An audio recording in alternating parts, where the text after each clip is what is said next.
Je suis ravie de vous retrouver aujourd'hui pour ce nouveau point presse et nous commencerons avec un point sur les actualités du ministère des Armées. Nous passerons ensuite au focus thématique qui est dédié cette semaine au Price Defense and Strategy Forum, un rendez-vous international organisé du 11 au 13 mars par l'Académie de défense de l'école militaire.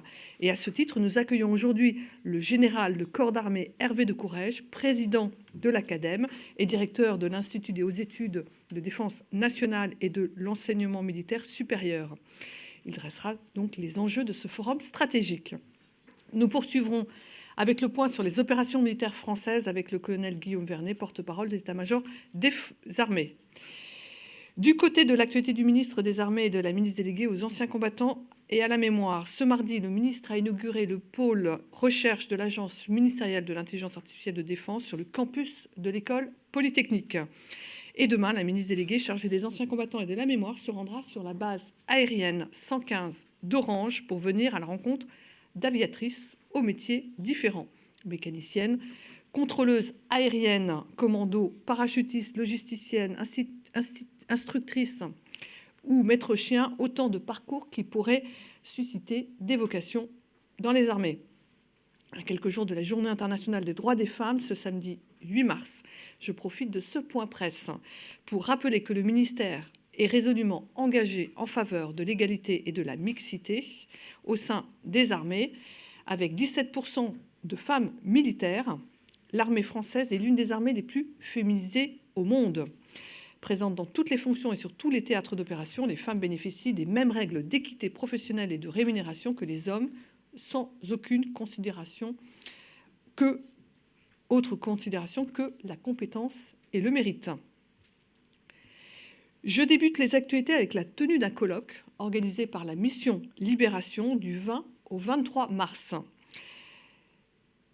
Il portera sur les femmes et la libération en France 1944-1946. Ce rendez-vous propose une réflexion approfondie sur le rôle et l'expérience des femmes pendant cette période charnière de l'histoire. Et vous pourrez trouver toutes les informations sur le site internet de la mission Libération. Toujours en lien avec la Libération, je vous signale le lancement d'une nouvelle exposition virtuelle proposée par le service historique de la Défense. Intitulée le renouveau de la symbolique militaire à la Libération, elle s'inscrit dans le cadre des commémorations du 80e anniversaire de la Libération.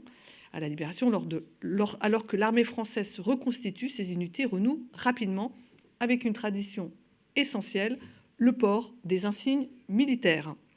Que ce soit dans l'armée de terre, la marine, l'aviation, la gendarmerie, et qu'ils viennent de la France libre, de l'armée d'Afrique ou de la résistance, les militaires adoptent des symboles distinctifs. Et ces symboles qui illustrent leur engagement et leur identité. Cette exposition met ainsi en lumière 27 insignes emblématiques, témoins de la diversité des unités ayant participé à la libération de la France. À titre d'exemple, vous pourrez retrouver les insignes du 1er régiment de fusiliers marins, du 19e bataillon médical, du corps franc aviation dit Le Gaulois, ou encore la mission militaire française appelée Mission 5. Pour découvrir cette exposition, je vous invite à scanner le QR code qui s'affiche à l'écran. Autre actualité en lien avec le patrimoine du ministère. Du 13 au 16 mars, le ministère des Armées sera présent au Salon mondial du tourisme qui se tiendra à la porte de Versailles. Il mettra en lumière la richesse du patrimoine mémoriel et historique français.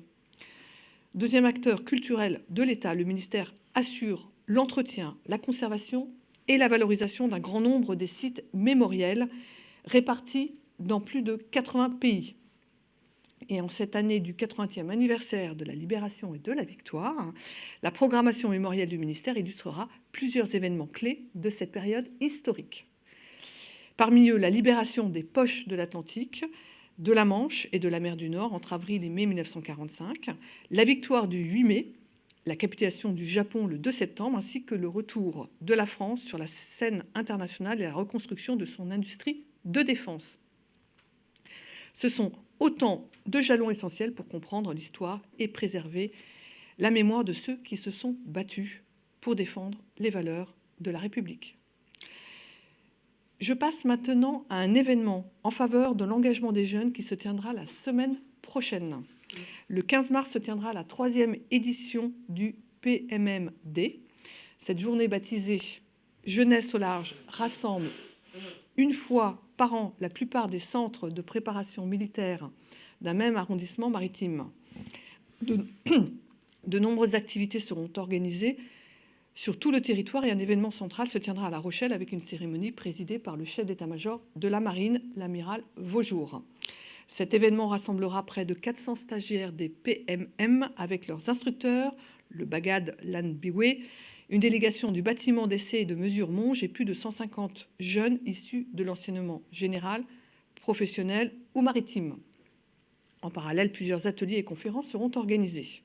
Une invitation presse vous sera envoyée très prochainement. Je continue avec un rendez-vous clé pour les entreprises de défense. Ce mois-ci, à la Direction générale de l'armement, il lance le DGA PME Tour 2025. C'est un événement dédié aux PME, ETI et start-up qui travaillent ou souhaitent se développer dans le secteur de la défense. Organisé par la Direction de l'industrie de défense en collaboration avec ses partenaires régionaux, cette tournée débutera le 27 mars à Dijon. Et après cette première étape, le DGA PME Tour se rendra le 13 mai à Metz, le 30 septembre à Orléans et le 21 octobre à Lille. Cette nouvelle édition proposera un programme riche pour accompagner les entreprises, notamment des conférences sur la performance industrielle, des entretiens bilatéraux avec des représentants du ministère des Armées, notamment la Direction de l'industrie de défense de la DGA et l'Agence d'innovation de défense. Cet événement permet aux acteurs de l'innovation de mieux comprendre les attentes du secteur et d'explorer de nouvelles opportunités de collaboration. L'édition 2024 avait rassemblé plus de 1000 participants, dont près de 700 entreprises. Je passe maintenant au domaine capacitaire. Demain, la Marine nationale recevra sa deuxième vedette de soutien à la plongée. Partie le 27 février de Brest et après une escale à Almeria, elle rejoint à présent Toulon, son port-base. Il s'agit de la deuxième des 8 vedettes commandées en remplacement des vedettes d'intervention pour plongeurs démineurs admises au service actif dans les années 1990.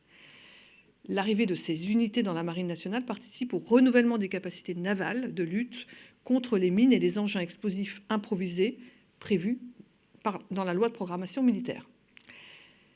Je termine avec plusieurs actualités en lien avec la préparation opérationnelle des forces. Du 16 au 19 mars, plusieurs unités de l'armée de terre prendront part à l'exercice HUL sur le camp du régiment de marche du Tchad à Mayenheim, dans le Haut-Rhin.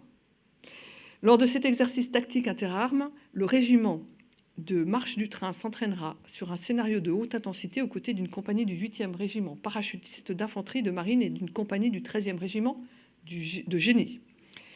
L'exercice HUL s'inscrit dans la dynamique de diversification de l'entraînement de l'armée de terre en proposant des scénarios de plus en plus réalistes et complexes, mêlant différents moyens et capacités. Cet exercice vise à renforcer les synergies entre un segment lourd de l'armée de terre et un segment léger dans un environnement particulièrement exigeant.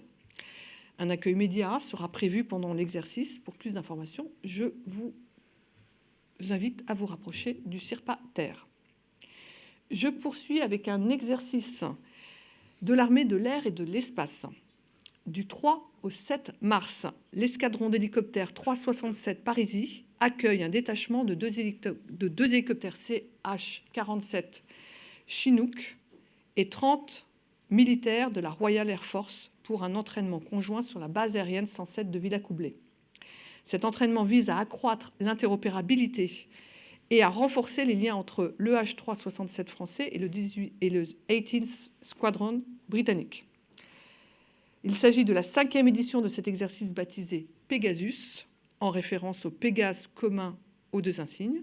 Cette édition permettra en particulier l'entraînement aux missions de navigation tactique et d'appui-feu, ainsi que le renforcement de la coopération interarmée et interalliée au travers de missions de patrouille mixtes. Les deux unités conduiront également des missions avec le CPA 30, ainsi qu'une unité du 2e régiment de hussards afin de travailler l'embarquement et le débarquement de commandos et de matériel. Toujours en lien avec l'armée de l'air et de l'espace, du 17 au 28 mars, le commandement de l'espace organise la 5e édition d'Astérix sur le site du CNES à Toulouse. Cet exercice spatial militaire unique en Europe se déroule en temps réel, dans un environnement spatial simulé réaliste, complexe et interconnecté avec les autres milieux. Le scénario comprend 18 événements spatiaux sur toutes les orbites et 4000 satellites simulés pour faire face à 10 types de menaces différentes. L'exercice se divise en 2 séquences. La première permet d'approfondir la réponse nationale à certaines menaces dans une phase de compétition. Et la deuxième vise à renforcer la coopération avec nos alliés dans une phase de confrontation. Nouveauté pour cette édition, la création d'une force alliée autonome avec laquelle il faudra se coordonner pour lutter contre la force adverse. L'exercice mobilisera 170 participants, dont des institutionnels, des officiers de liaison de l'armée de terre, de la marine et du ComCyber, des industriels et 12 nations partenaires représentées par 24 joueurs et 20 observateurs étrangers. Et pour illustrer mon propos, je vous propose de regarder une courte vidéo.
Une journée sera ouverte à la presse le 26 mars de 14h à 18h, donc n'hésitez pas, si vous êtes intéressé, à vous rapprocher du CIRPA Air et Espace.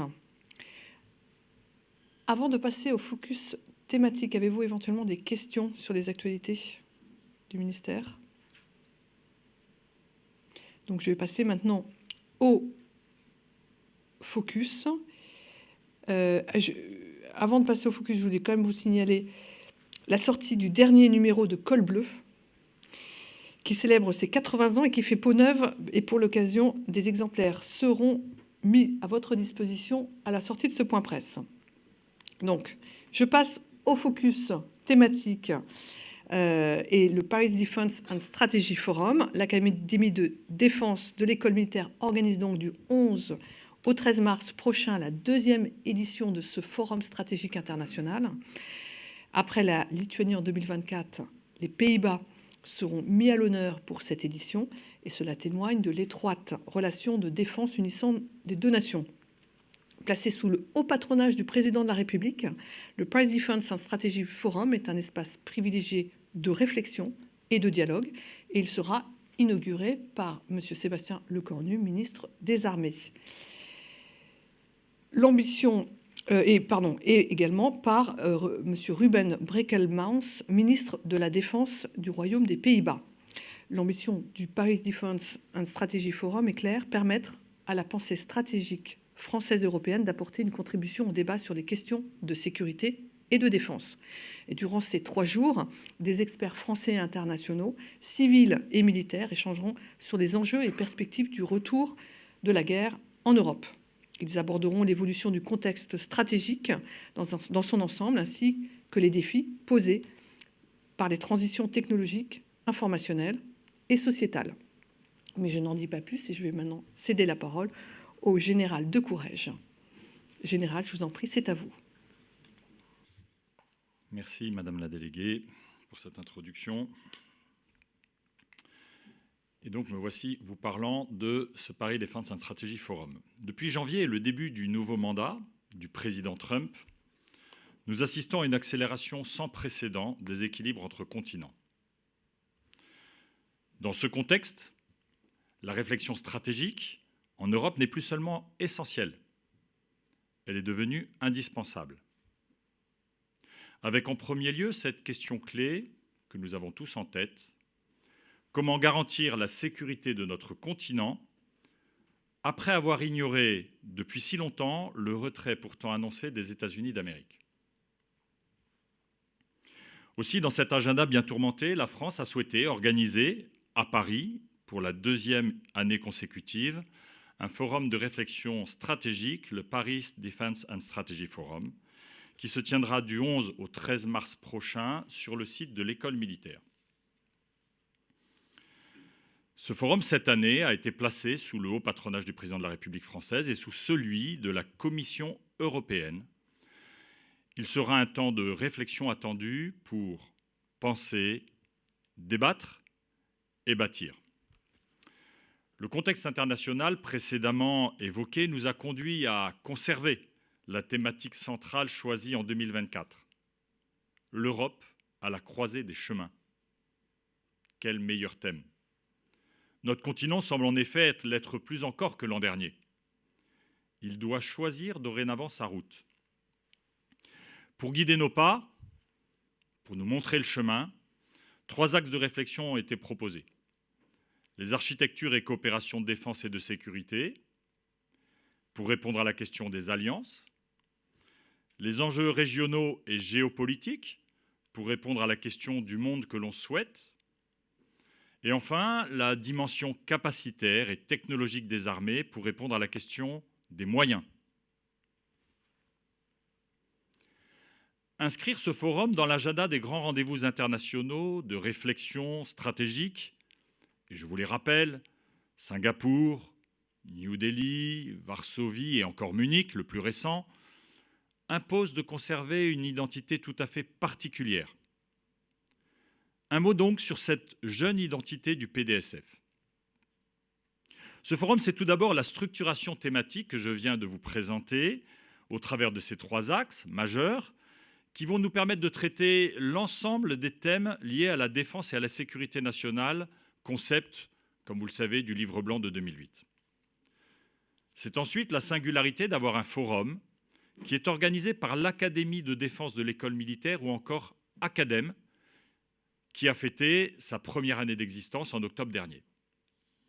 Pour mémoire, l'Academ regroupe 20 organismes de formation et de recherche sur le site de l'École militaire et une petite dizaine de partenaires extérieurs, universités et think tanks.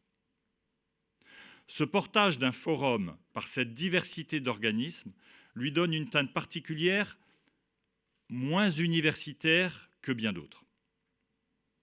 Enfin, 3e point de cet ADN du PDSF, c'est Paris. Organiser un tel événement de réflexion stratégique au cœur de Paris, dans cet édifice historique et emblématique qu'est l'École militaire, est attendu et, oserais-je dire, manifestement plébiscité par nos partenaires internationaux et alliés qui viennent en nombre. Mais continuité ne veut pas dire mimétisme. Alors, que va nous offrir cette édition 2025 ?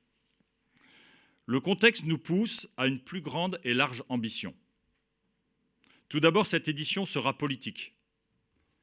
Une petite dizaine de ministres, français et étrangers, s'y exprimeront, ainsi que les présidents des commissions de la défense des 2 chambres de notre Parlement, accompagnés de nombreux parlementaires étrangers. Les plus hautes autorités impliquées dans notre défense et notre sécurité nationale seront aussi présentes. Je puis bien sûr mentionner le chef d'état-major des armées et ceux de chacune des armées françaises, le délégué général pour l'armement, le directeur général de la gendarmerie nationale, les dirigeants des principaux groupes industriels de défense français. Ensuite, notre offre s'est densifiée par rapport à l'an dernier. Ce forum a été étendu sur 3 jours pour offrir près d'une centaine de séquences de nature très diverse et souhaitées comme telles.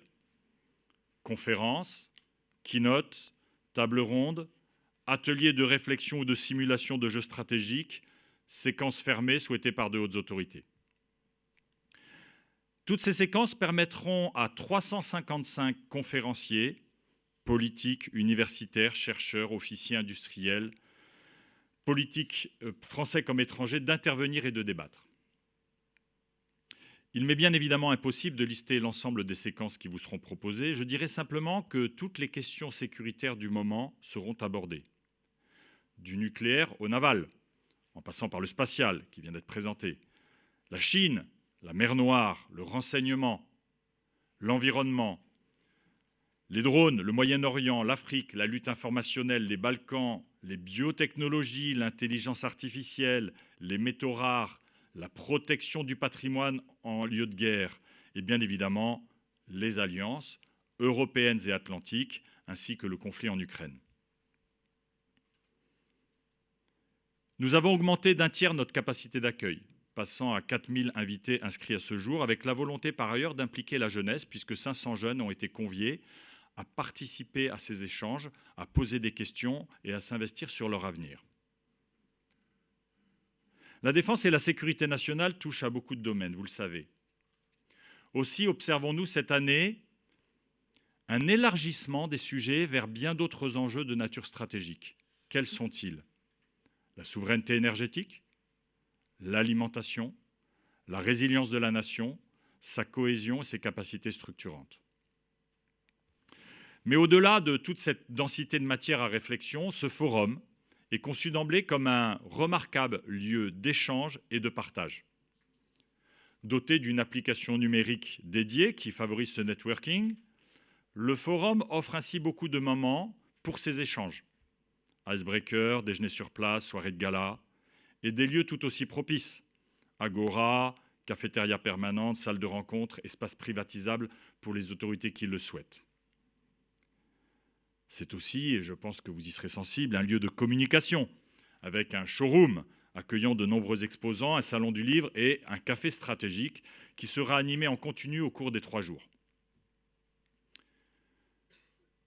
Je conclurai ce propos en évoquant la dimension européenne et internationale du PDSF. Après la Lituanie l'an dernier, c'est le Royaume des Pays-Bas qui sera cette fois le pays mis à l'honneur. Effectivement, son ministre de la Défense sera présent mardi 11 en conférence introductive aux côtés de Sébastien Lecornu, ministre des Armées françaises.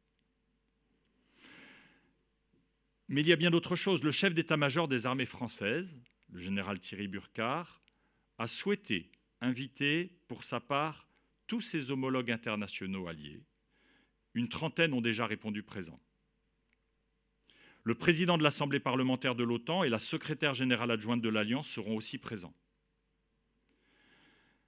Autre singularité, beaucoup d'interventions d'autorités françaises ont été conçues à 2 voix, avec systématiquement un partenaire étranger pour promouvoir ce débat.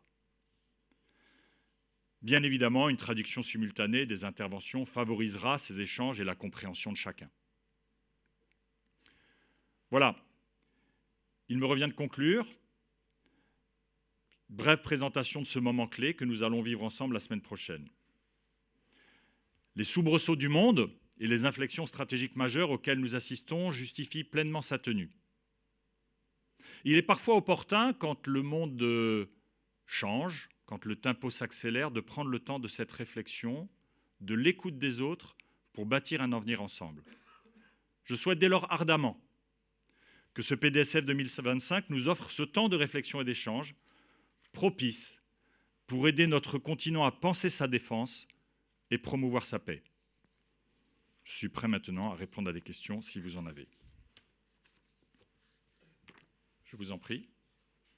Bonjour mon général, Nicolas Baron de Figaro. J'ai 3 petites questions. Est-ce que le programme du forum a changé après l'échange de vendredi entre Trump et Zelensky et les bouleversements sur la relation transatlantique? Est-ce que vous avez fait évoluer ou est-ce que vous voulez faire évoluer le programme des discussions? Deuxième question en relation, est-ce qu'il y a une délégation américaine qui sera présente durant ce forum? Et troisième point, sur les chefs d'état-major que vous avez évoqué la réunion, il y aura un discours du CEMA, il y aura une prise de parole de ces CEMA partenaires. Comment ça va se dérouler? Merci. Merci. Or, le programme évolue au gré de l'actualité, comme vous en doutez, et effectivement, l'équipe d'organisation, cette semaine, je ne vous le cacherai pas, n'est pas sous la vague, hein. Il n'y a pas de sous-marinier d'ailleurs, je crois. Hein, mais en revanche, l'équipe d'organisation est très sollicitée par de multiples autorités qui souhaitent intervenir dans ces échanges. Et donc, il évolue en continu, ce programme. Les interventions maintenant, puisque nous avons des panels, nous essayons de jongler avec la nature des intervenants pour éventuellement ajuster. Et donc tout ça se fait, si vous êtes déjà inscrit sur l'application numérique, vous pouvez le constater au gré de vos sollicitations de cette application pour vous inscrire, des différentes propositions qui sont faites. Donc oui, le programme évolue, les délégations étrangères arrivent en nombre, et en revanche sur les intervenants, nous évitons quand même de trop changer pour ne pas être impolis avec ceux qui étaient déjà inscrits. Mais néanmoins, nous ajustons au mieux. S'agissant de la délégation américaine, il n'y en a pas une officielle, de nature officielle, mais il y aura bien sûr des Américains présents, il y aura des intervenants américains. Là encore, vous pouvez en voir la qualité, pas nécessairement de l'équipe présidentielle en place, mais qui nous permettront d'avoir cet éclairage transatlantique qui vous intéresse. S'agissant des chefs d'état-major, effectivement, je vous le redis bien, ce forum est un lieu d'échange, de débat. Le chef d'état-major des armées s'y exprimera. Les liens qu'il aura et les débats qu'il aura avec ses homologues seront dans ce que j'ai appelé les séquences fermées, bien évidemment, puisque cet écrin que nous offrons de réflexion d'échange servira aussi à beaucoup de nos autorités de convier leurs homologues pour ensuite, dans d'autres lieux peut-être et dans d'autres séquences, participer aux échanges et aux décisions qu'ils doivent prendre. Voilà un petit peu. Donc, c'est une occasion rêvée, avec des moments d'intervention de ces autorités que, comme je vous le dis, vous pouvez suivre sur le numérique, mais il y aura d'autres cénacles qui permettront à ces autorités de se réunir, qu'elles soient de nature politique ou militaire. Bonjour, Donovan Renal, NHK. J'ai deux petites questions. Je suis allé sur le site internet, je voulais juste vérifier, être bien confirmé que c'est un événement qui est ouvert aux médias, est-ce qu'il est possible de s'accréditer? Et sur les jeux stratégiques que vous avez évoqués, quels seront les participants? Est-ce que ce seront des étudiants des différentes écoles militaires, par exemple? Merci. Alors, s'agissant des accréditations, bien évidemment, vous pouvez être accrédité. Donc, je suis venu avec Alexia, que je vous propose de voir à la sortie pour qu'elle vous donne ces éléments et que vous puissiez vous inscrire. Bien évidemment, vous êtes le bienvenu. Et tous ces sujets d'organisation, voilà, je vous propose dès à présent, effectivement, à l'issue de la séquence, de les traiter. S'agissant des jeux stratégiques, merci de revenir dessus, puisque je vous ai dit que c'était une teinte particulière que l'on donnait à ce forum par rapport à bien d'autres beaucoup plus anciens. Il se trouve que comme je l'ai dit, sur l'Académie de défense de l'école militaire, nous avons des stagiaires de l'école de guerre, nous avons des auditeurs du Centre des hautes études militaires, nous avons un certain nombre d'organismes de formation. Et donc, ce sont ces élèves qui ont conçu ces jeux stratégiques avec des personnes experts du wargaming ou des jeux de réflexion pour y associer des seniors et des moins seniors, des juniors. Donc, la diversité sera au rendez-vous et la jeunesse aussi. J'observe d'ailleurs récemment, en ayant lu un papier là-dessus, que certains trouvaient que ce serait très bien de faire du wargaming en France comme le font les États-Unis. Nous en faisons depuis bien longtemps du wargaming en France. Et sur ces jeux de simulation stratégique, dans cette capacité de travailler face à la volonté de l'autre et de contraindre la volonté. Vous savez que la guerre, c'est la contrainte des volontés. Donc c'est des sujets sur lesquels nous avons une expertise au sein des armées, et notamment à l'école militaire. Et c'est ce que nous souhaitons mettre en avant. Et donc, Français et étrangers, jeunes et moins jeunes, seront dans ces jeux de simulation. Et je vous invite fortement, effectivement, à aller voir, parce que c'est assez original dans ce que l'on peut proposer dans ces conférences de haut niveau stratégique. Une question d'Alexia Acherbo, ARD. Bonjour, y aura-t-il une rencontre du Group of Live le mercredi 12 mars dans le cadre du Defense and Strategy Forum? Cela a été annoncé par le ministre allemand de la Défense. Alors, je vous le redis, ce forum, il a été annoncé il y a 1 an, il est dans la continuité d'un précédent. Il se trouve que l'actualité le positionne opportunément pour être un moment de rencontre pour d'autres types de cénacles et d'autres types de réflexions de niveau politique ou stratégique ou militaire. Et donc, effectivement, autour de ce rassemblement sur 3 jours, nos autorités nous ont annoncé un certain nombre d'initiatives qu'elles viennent de prendre du fait de l'actualité pour réunir leurs homologues et travailler sur les thématiques particulièrement actuelles que nous avons en face des yeux. Donc, au sein du PDSF, le PDSF ne sera pas nécessairement le lieu de ces échanges et de ces rencontres, mais un certain nombre de ces autorités, profitant de l'opportunité qu'il est de rencontrer leurs homologues français, souhaitent intervenir au sein du PDSF pour s'exprimer, voire éventuellement débattre. Merci beaucoup, Général, pour cette présentation riche.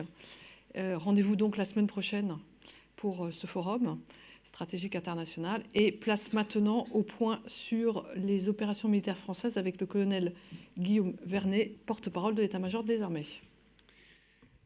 Merci Madame la Directrice. Bonjour à toutes et à tous. Nous allons commencer ce point presse avec l'Europe, puisque du cercle arctique à la Méditerranée, les nations de l'OTAN veillent au quotidien à la sécurité du territoire et des populations de l'Europe. Commençons avec les Pays-Baltes, où les forces françaises ont participé du 24 au 28 février à l'exercice Furious Wolf 25 en Lettonie. Cet exercice a mobilisé les contrôleurs tactiques et spécialistes de l'appui aérien, les JTAC, Joint Terminal Attack Controller, du bataillon multinational de l'OTAN en Estonie. Ils ont travaillé en coordination avec les chasseurs Rafale et les avions de combat alliés de la mission Enhanced Air Policing de l'OTAN, qui sont déployés en Lituanie. Cet entraînement de guidage en conditions réelles illustre le haut niveau de préparation opérationnelle des unités, gage de sécurité collective en Europe. En Roumanie, cette semaine, le bataillon multinational sous commandement français a poursuivi ses activités de préparation opérationnelle. L'infanterie du bataillon multinational a réalisé une campagne de tir dans un scénario de combat de tranchées nommé Eagle Steel. Dans le même temps, les artilleurs du bataillon, appuyés de drones pour l'observation et le guidage, se sont entraînés au tir d'artillerie. Et en parallèle, le 27 février, un A330 MRTT Phoenix de l'armée de l'air et de l'espace a ravitaillé 5 F-16 roumains au-dessus de la Roumanie. Cette mission a été effectuée dans le cadre de la mission Air Shielding de protection de l'espace aérien de l'Europe. Elle a permis aux partenaires roumains d'entraîner ces chasseurs au ravitaillement en vol sur A330 MRTT français, ce qui renforce l'interopérabilité et la cohésion des deux nations. On passe à l'Atlantique Nord, où les bâtiments de la Marine nationale déployés dans la zone contribuent à la surveillance des approches maritimes de l'OTAN. Le bâtiment de commandement et de ravitaillement Somme poursuit son déploiement au sein du groupe maritime permanent de l'OTAN, le SNMG-1. Et depuis le 3 mars, la Somme prend part à l'exercice amphibie Joint Viking 25, qui simule la défense du territoire norvégien face à une agression. Ce sont environ 10 000 soldats de 8 nations, qui sont le Canada, la Finlande, l'Allemagne, les Pays-Bas, le Royaume-Uni, les États-Unis, la Norvège et la France, qui participent à cet exercice annuel. Enfin, le patrouilleur de haute mer Jacouvet participe depuis une semaine à l'activité de vigilance Baltic Sentry, dont l'objectif est de dissuader toute menace pesant sur les infrastructures sous-marines et stratégiques en mer Baltique. Cette opération de vigilance de l'OTAN fait suite aux dommages infligés au câble sous-marin reliant l'Estonie et la Finlande le 25 décembre dernier. On passe à la Méditerranée, où 2 unités françaises mènent des patrouilles aux côtés de leurs alliés et contribuent ainsi à la posture permanente et réactive de l'Alliance dans cette zone. Le patrouilleur de haute mer commandant Biro est toujours intégré au groupe maritime permanent de l'OTAN, le SNMG-2. Depuis le 3 mars, le Biro ainsi qu'un sous-marin nucléaire d'attaque participent à l'exercice de lutte anti-sous-marine Dynamic Manta 25 dans le canal de Sicile. Cet exercice regroupe des participants de 10 nations alliées, qui sont la Grèce, l'Espagne, l'Italie, la France, les États-Unis, le Royaume-Uni, la Turquie, le Canada, les Pays-Bas et l'Allemagne. Ça comprend 9 unités de surface, 6 sous-marins, 13 aéronefs, donc des avions de patrouille maritime et des hélicoptères, dans un scénario de combat naval de haute intensité qui témoigne du haut niveau de préparation, ainsi que de la détermination des alliés à défendre leurs frontières dans tous les milieux. Par ailleurs, le chasseur de mines tripartite Capricorne, déployée au large de la Crète, a rejoint le 5 mars l'exercice multinational de guerre des mines Ardian 25, qui rassemblait donc la Grèce, la Roumanie, les États-Unis, la Belgique et la France, et qui était organisé par la Grèce. L'exercice simule un environnement tactique complexe dans lequel les marines participantes doivent rétablir la liberté de navigation dans les eaux internationales non sécurisées grâce à des actions de détection, de traitement et de destruction des mines. Il témoigne aussi de la volonté commune des marines participantes à œuvrer pour un espace méditerranéen ouvert et sûr. En Méditerranée orientale maintenant, une frégate est toujours déployée au plus proche de la côte libanaise pour contribuer à l'appréciation autonome de situation de la France dans la région. Ce week-end, un Sukhoi 35 russe a effectué des manœuvres agressives et dangereuses sur un Reaper MQ-9 français qui opérait dans l'espace aérien international au-dessus de la Méditerranée orientale le 2 mars. Ces 3 passages successifs et extrêmement proches illustrent une action intentionnelle et une volonté de nuire. Ce comportement, jugé non professionnel et dangereux, aurait pu engendrer une perte de contrôle et de liaison satellite du drone. Les armées françaises continueront d'agir pour défendre la liberté de navigation dans l'espace aérien maritime dans l'espace aérien et maritime internationaux. Les armées françaises maintiennent une posture professionnelle et non escalatoire. Elles font preuve néanmoins d'une attitude ferme en cas de provocation à l'encontre de ces unités ou de non-respect des accords internationaux. On passe au Liban où la France continue d'œuvrer pour le maintien de la paix et de la stabilité du pays. Les militaires de la Force Commander Reserve de la FINUL poursuivent leur patrouille à travers l'ensemble de la zone d'opération. Du 28 février au 1er mars, la FCR a conduit une opération conjointe avec le bataillon italien de la FINUL entre les villes de Tyr et de Nakoura. Dans ce cadre, plusieurs munitions non explosées et des mines anti-chars ont été mises au jour en coordination avec les forces armées libanaises. Déterminée à faire appliquer la résolution 1701 du Conseil de sécurité des Nations Unies, la FINUL appuie quotidiennement l'action des forces armées libanaises dans le sud du pays. On passe à l'Irak, où les 1er et 2 mars, le bâtiment de soutien et d'assistance métropolitain Seine a effectué une escale sur la base navale d'Oum Qasr à Bassora. Il s'agit d'une première en Irak depuis 2011. En parallèle, les Rafales ont participé à des missions d'entraînement à la défense aérienne et au combat air-air avec les forces irakiennes. Ces vols de Partner Nation Integration favorisent un échange privilégié avec les forces irakiennes et renforcent la cohésion entre les deux nations. Ces activités opérationnelles illustrent la coopération bilatérale dynamique qui unit les deux nations dans tous les milieux et l'engagement commun en faveur de la stabilité régionale. Un petit peu plus au sud maintenant, cette semaine, les FFDJ, les forces françaises stationnées à Djibouti, ont dispensé une formation de chef de détachement commando parachutiste au profit des forces armées djiboutiennes. Cette action correspondait à une demande du partenaire. À l'issue de cette séquence riche d'enseignements, l'ensemble des stagiaires ont obtenu leur brevet de chef de détachement de groupement de chasseurs parachutistes.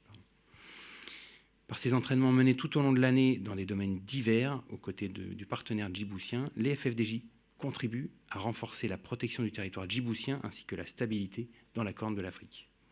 On passe maintenant au Gabon, où les activités de coopération opérationnelle du détachement avec les forces gabonaises se poursuivent.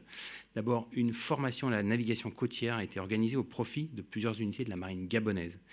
L'objectif de cette formation est de préparer les marins gabonais à des missions de sûreté maritime, notamment dans le domaine de la lutte contre la piraterie, le braconnage et le terrorisme. Ensuite, une formation sur la gestion des munitions a été réalisée au profit des forces armées gabonaises. Et enfin, cette semaine, débute une formation au profit d'élèves sous-officiers et officiers dans le domaine du combat d'infanterie. Les armées françaises s'engagent aux côtés des forces armées gabonaises dans une coopération militaire renouvelée, s'appuyant sur une vision partagée des enjeux sécuritaires. On passe à la mission Jeanne d'Arc 25 qui intègre en ce moment l'opération Corimbe dans le golfe de Guinée, illustrant notre engagement dans cette zone stratégique. Partenaires de longue date des marines des États riverains du golfe de Guinée, les armées partagent leurs expertises dans le domaine de la sécurité maritime.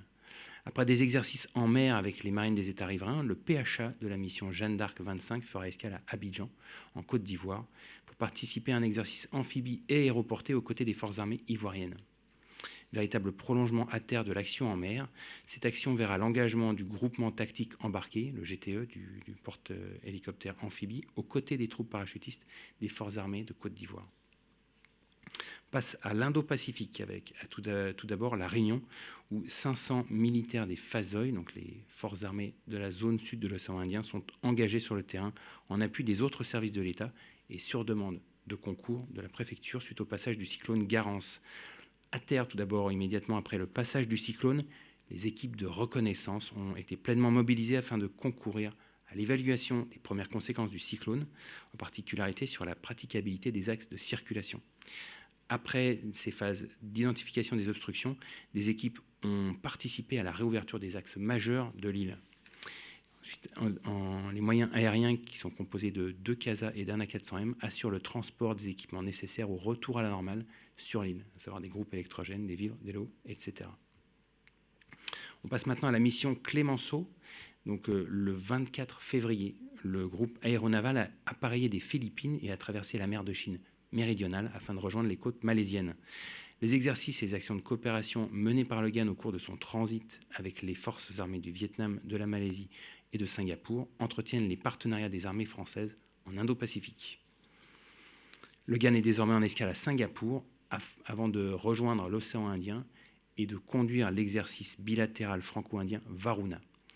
Nation résidente de l'Indo-Pacifique, la France marque ainsi sa détermination à œuvrer pour un accès libre aux espaces communs dans le respect du droit international, en lien avec les partenaires de la zone.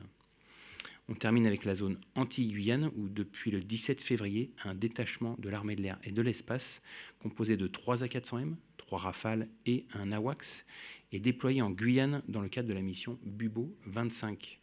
L'objectif principal de cette opération est de renforcer le dispositif interarmé Titan qui assure la sécurisation du centre spatial guyanais en vue du lancement cet après-midi de la fusée Ariane 6. Cette opération illustre la capacité des armées à déployer rapidement des moyens complémentaires dans les territoires ultramarins. Le dispositif interarmé Titan est actuellement en place pour assurer la sécurisation du tir. Ceci conclut cette intervention. Je suis prêt à répondre à vos questions. Bonjour, mon colonel Franck-Alexandre, RFI. Est-ce qu'on peut avoir des précisions sur la Méditerranée orientale et l'accrochage du Reaper? Est-ce qu'il y a eu d'autres missions de Reaper depuis dimanche? Est-ce que, s'il y en a eu, est-ce qu'ils sont protégés par des chasseurs? Quel est le changement de posture? Et pour revenir à l'information donnée par le ministre Sébastien Lecornu ce matin, le renseignement en Ukraine, de quoi s'agit-il? Est-ce que c'est du renseignement satellitaire? Est-ce que c'est du renseignement électromagnétique? Est-ce que c'est possible de nous détailler un peu plus le sujet? Merci.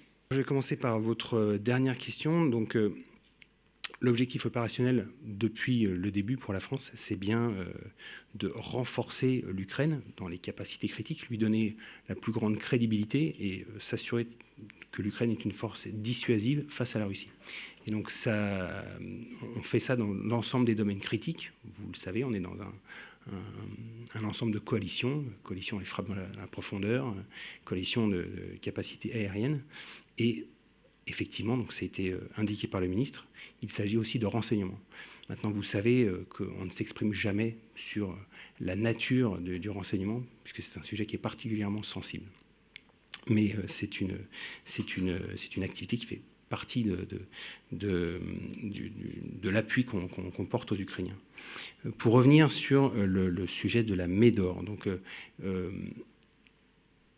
il y a eu un certain nombre d'interactions avec les forces armées russes.